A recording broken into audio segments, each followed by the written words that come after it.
Assalamualaikum warahmatullahi wabarakatuh. Selamat pagi. Hari ini kita mulai dari pembelajaran dengan mata pelajaran IPA. Dan kali ini saya akan membahas mengenai ulangan harian yang sudah kalian kerjakan. Jadi nanti saya akan bahas soal beserta jawaban yang benar. Dan setelah itu saya akan membahas materi bab berikutnya.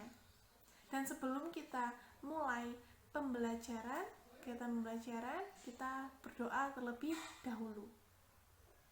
Kita mulai membahas tentang ulangan harian bab sistem reproduksi yang sudah kalian kerjakan pada minggu kemarin. Nomor 1, beda antara pembelahan mitosis dengan meiosis terletak pada. Jadi nih, kalau meiosis itu satu sel induk akan menghasilkan 4 sel anakan. Kalau mitosis itu satu sel induk akan menghasilkan 2 anakan. Jadi jawabannya adalah jumlah kromosom sel anak. Ini jawabannya yang A. Kemudian nomor 2, pembelahan reduksi terjadi pada proses pembelahan reduksi itu namanya itu juga pembelahan meiosis. Dia itu contohnya itu pada pembelahan sel gamet, yaitu sel sperma dan sel ovum. Sementara itu, perbaikan sel-sel yang rusak, penggantian sel-sel yang mati, dan pertumbuhan merupakan fungsi dari pembelahan mitosis. Jadi ini jawabannya adalah yang C, pembentukan sel gamet.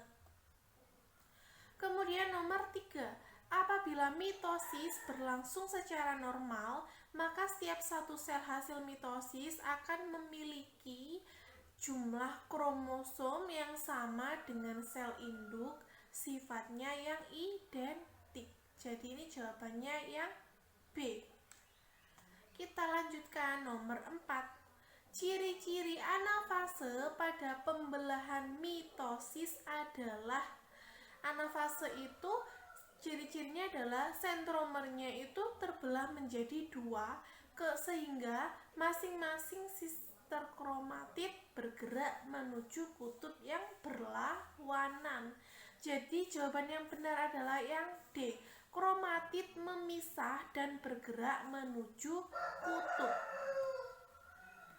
Nomor 5, proses spermatogenesis dilakukan dalam beberapa tahap sehingga menghasilkan spermatozoa sebanyak.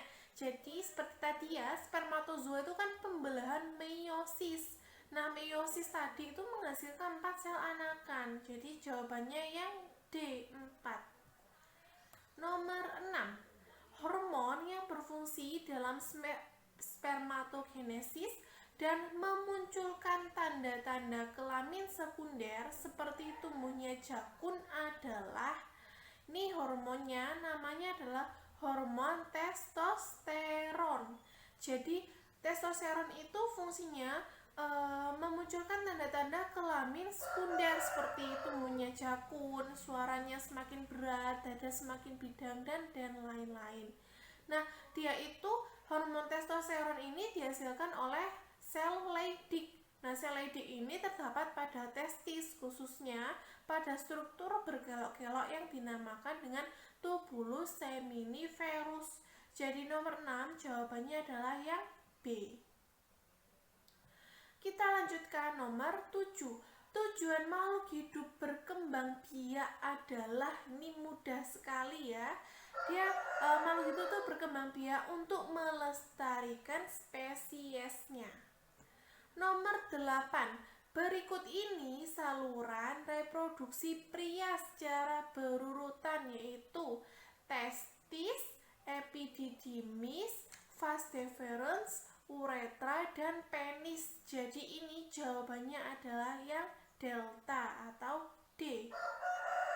Nomor 9. Organ reproduksi laki-laki yang menghasilkan sel-sel spermatozoa adalah, jadi sel-sel spermatozoa itu dihasilkan oleh testis melalui pembelahan sel meiosis. Jadi nomor 9 ini jawabannya adalah yang C. Nomor 10. Hormon yang memicu berkembangnya folikel dan penebalan dinding rahim secara berturut-turut adalah, jadi berkembangnya folikel itu dipengaruhi oleh hormon FSH. Jadi FSH itu dikeluarkan oleh gonadotrop dan fungsinya untuk memacu pertumbuhan dan pematangan folikel atau sel telur dalam ovarium. Selain itu, berpengaruh terhadap peningkatan hormon estrogen pada wanita. Pada pria, FSH itu mengatur dan memelihara proses pembentukan sperma. Jadi kalau misalkan dari semua jawaban tadi itu, kalau ada yang penting semua ini, kalau misalkan tidak ada di buku, silakan dicatat di buku masing-masing ya. Kemudian penebalan dinding rahim itu diakibatkan oleh progesteron. Dia itu dihasilkan oleh corpus luteum.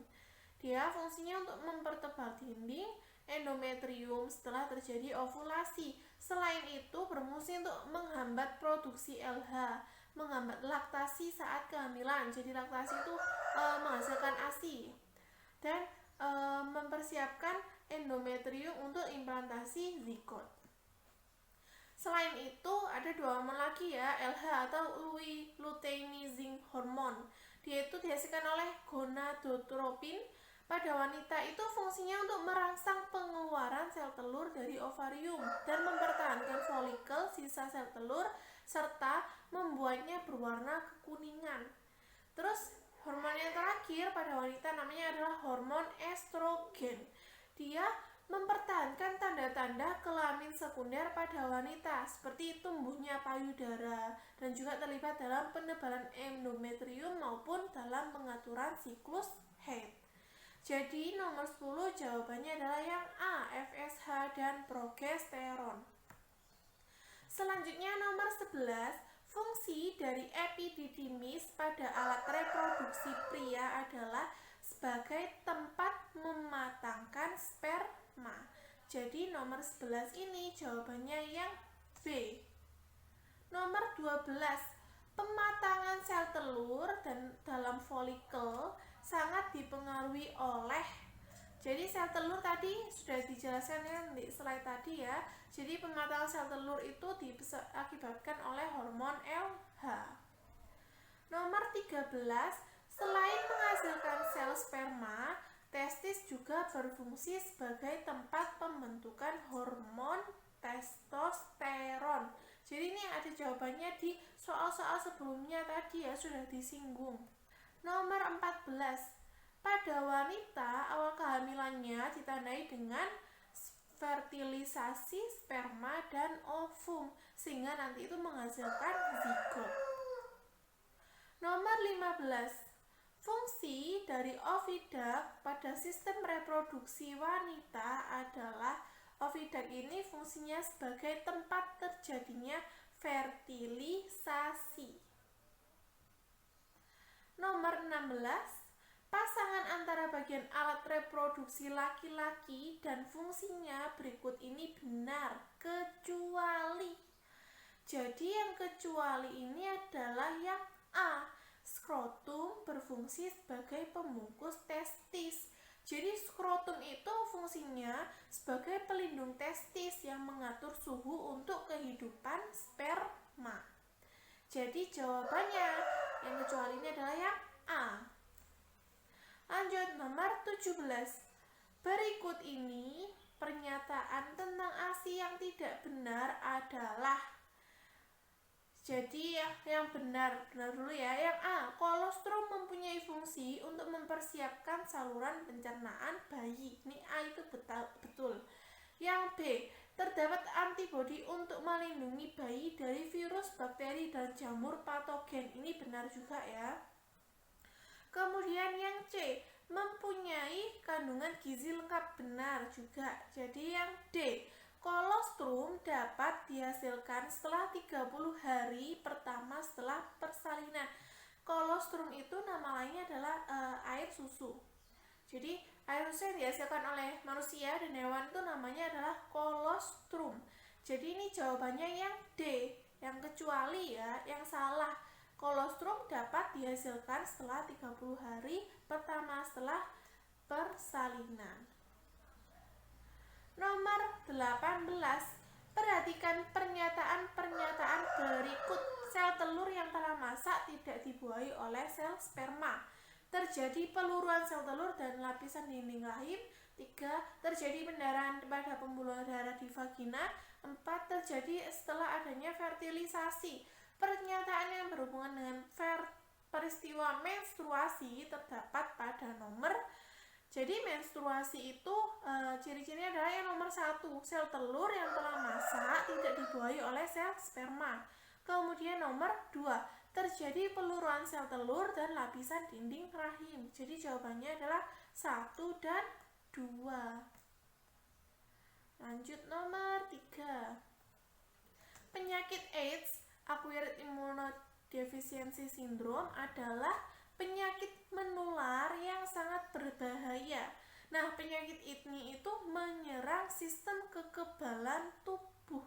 Jadi, kalau misalkan sedang sakit, kita misalkan flu dengan orang yang penderita AIDS, maka orang tersebut dalam jangka waktu yang cepat dia akan juga ikut pilek karena kekebalan tubuhnya itu rendah. Nomor 20. Berikut ini merupakan kondisi yang terjadi pada saat ovulasi. Jadi ovulasi ini ketika dihasilkan sel telur ya, dia itu konsentrasi hormon progesteron itu akan naik. Nah, karena naik akan terbentuk korpus albicans dan endometrium mengalami penebalan optimal. Itu adalah kondisi setelah pasca ovulasi. Jadi yang opsi B, C, dan D itu adalah kondisi pasca ovulasi setelah sel telur matang. Jadi yang jawabannya yang benar saat ovulasi adalah yang A, konsentrasi hormon LH itu akan naik. Nah, kemudian kita akan lanjut membahas tentang bab berikutnya ya, tentang sistem perkembangbiakan tumbuhan dan hewan. Sistem perkembangbiakan tumbuhan dan hewan. Nah, perkembangbiakan apa sih yang dimaksud dengan perkembangbiakan? Perkembangbiakan itu kan setiap makhluk hidup itu kan berusaha melestarikan jenisnya agar tidak punah.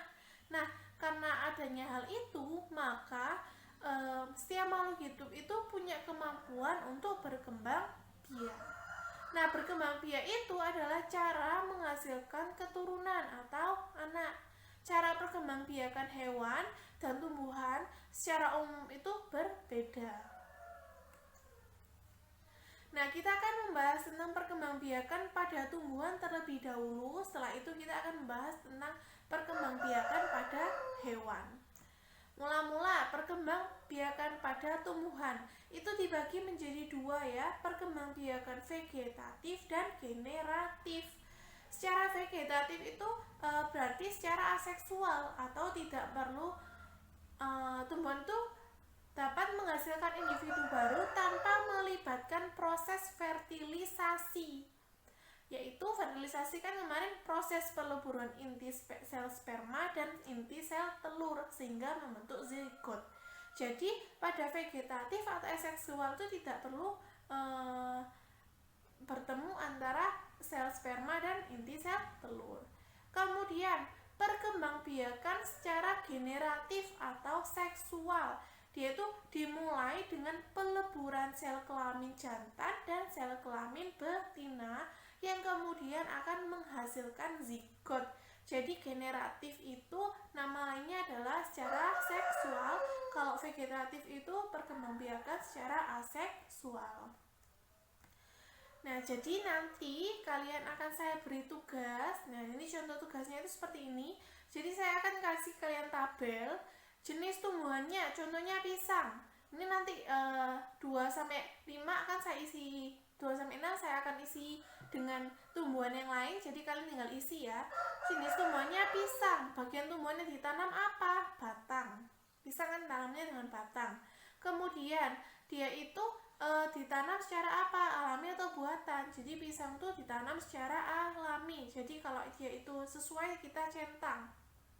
Nah, nanti kalau misalkan kalian sudah mengisi tabel, jadi kalian buat tabel dulu di buku buku kalian. Nanti kalian saya beri pertanyaan di GCR. Oke, sekian pertemuan pada kali ini. Sampai jumpa di pertemuan berikutnya. Saya akhiri. Wassalamualaikum warahmatullahi wabarakatuh.